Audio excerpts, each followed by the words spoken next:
আগে ভিডিও তোমরা দেখেছই দাদাগুলো এসি লাগাতে এসেছে। এখন মোটামুটি এসি লাগানোর কাজ শুরু হয়ে গেছে। এরই মধ্যে আমার বর অফিস থেকে এসে গেল। ও এদিকটা দেখছিল আর আমি গিয়ে স্নান করে নিলাম। তারপর দেখি আকাশ একেবারে কালো মেঘে ঢেকে গেছে, প্রচন্ড হাওয়া বইছে আর এত ঠান্ডা হাওয়ায় আমার তো ভীষণ আনন্দ লাগছিল। দেখতে দেখতে ঝড়ও উঠলো আর তারপর মুষলধারে বৃষ্টি শুরু হয়ে গেল। দুপুরে আমরা খাওয়া দাওয়া করলাম, অনেক গল্প করলাম, আন্টিও চলে গেল। তবে এইগুলো আর ভিডিও করা হয়নি। একেবারে ঘরের ফাইনাল লুক নিয়ে তোমাদের কাছে এলাম।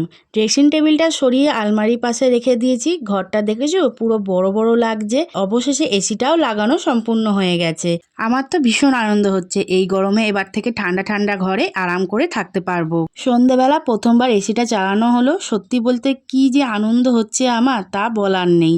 আজকের ভিডিওটা এখানেই শেষ করছি। তোমাদের কেমন লাগলো অবশ্যই কমেন্টে জানাবে। দেখা হবে পরের ব্লগে। Bye bye.